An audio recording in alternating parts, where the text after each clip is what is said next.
This demo walks you through the step-by-step process of how a thoughtful shopper saves products to a wish list, returns to purchase selected items later, applies a coupon, and completes the order in AvoGo.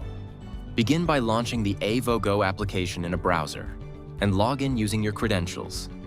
Then navigate to Shop, browse through List and select a product.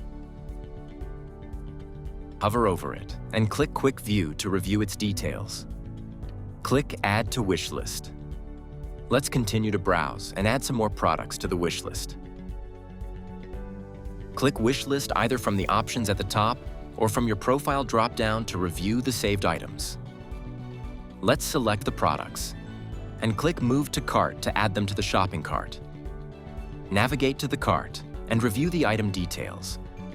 For this demo, let's use the Save 15 coupon code and verify that the discount is successfully applied to the order and the total is updated accordingly. Once the pricing details are verified, click Proceed to Buy. Make sure to verify the shipping and billing addresses, order summary, and updated price details on the checkout page. Select the preferred delivery date and time, and click Create Order and Continue to Payment.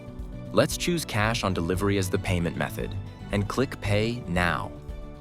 Click OK to continue. Review the order details page to confirm the purchase information. Lastly, navigate to your profile and sign out. Now you know how a thoughtful shopper can save products to a wish list, return later to apply a coupon, and complete a purchase in AvoGo.